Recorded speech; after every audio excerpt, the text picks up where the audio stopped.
Sous le soleil brûlant d'Al-Andalus, le fleuve Guadalquivir serpente à travers les oliveraies et les villages endormis. Depuis des siècles, ce fleuve avait transporté du safran et de la soie, de l'huile d'olive et des érudits. Mais en ce jour, à la fin du mois de septembre 844 après Jésus-Christ, ces eaux sont troublées. Pas par des pêcheurs, mais par des dragons. Des navires à tête de dragon glissant silencieusement à travers la brume. 60 d'entre eux sculptés dans les fjords glacés du Grand Nord, peints avec des voiles rouges saints. Les Magus, comme les appelaient les Arabes, les Norsemen, les Vikings. Cela deviendrait le premier affrontement enregistré entre le monde viking et le monde musulman, un moment où l'acier du Nord rencontrait le feu du califat. Ils avaient déjà incendié les côtes de l'Empire franc, avaient pillé Bordeaux, Rouen et Nantes.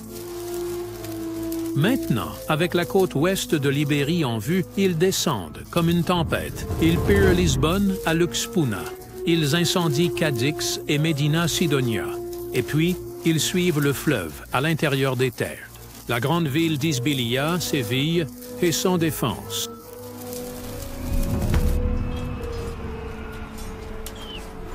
Le 1er octobre, 844 après Jésus-Christ. À l'aube, ils frappent.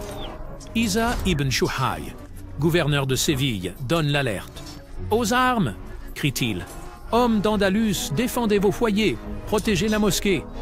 Mais les Norses sont rapides. Leurs haches de fer tombent comme le tonnerre. Leurs boucliers ronds absorbent flèche après flèche. À la tombée de la nuit, Séville brûle. Pendant 7 jours, les Vikings ravagent la ville. Marchés pillés, greniers incendiés, femmes et enfants réduits en esclavage. Mais la grande mosquée, cœur de la ville, reste debout, défendue par une ultime poche de résistance. La ville est brisée, mais pas entièrement perdue.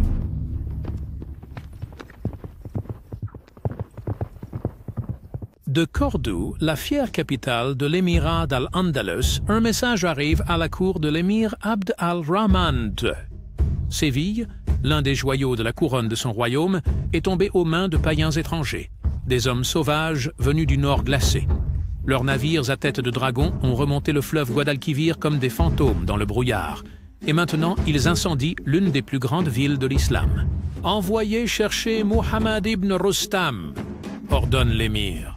« Que le fleuve qui les a amenés devienne le lieu où ils se noient. » En quelques jours à peine, Abd al-Rahman envoie ses troupes d'élite, cavalerie en armure polie, infanterie portant des épées courbes et des boucliers marqués du croissant.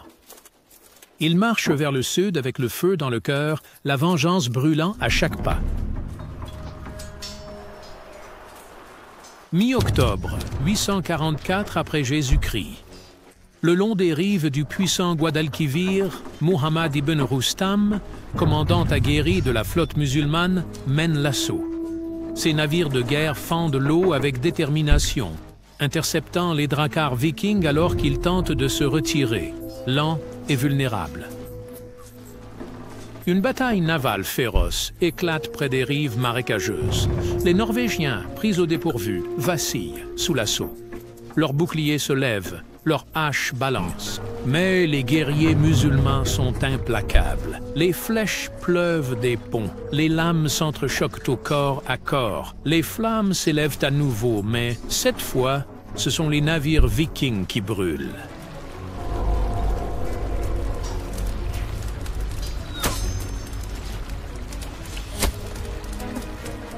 Plus de 500 Norsemen sont tués dans le chaos. 30 dracars sont brisés et perdus dans les flammes. Près de 400 Vikings, ensanglantés, battus et brisés, sont faits prisonniers. Avant la bataille, Muhammad ibn Rustam se tient à la proue de son navire. Il se tourne vers ses hommes et déclare « Ils ont traversé nos eaux avec le feu. Nous les noierons avec de l'acier. » Les captifs sont défilés dans les rues de Cordoue, liés sous le soleil brûlant andalou. L'émir Abd al-Rahman II émet un décret sinistre, exécution publique pour tous. Un message gravé, non pas avec des mots, mais avec du sang. Plus jamais, déclare-t-il, Al-Andalus ne sera pris par surprise.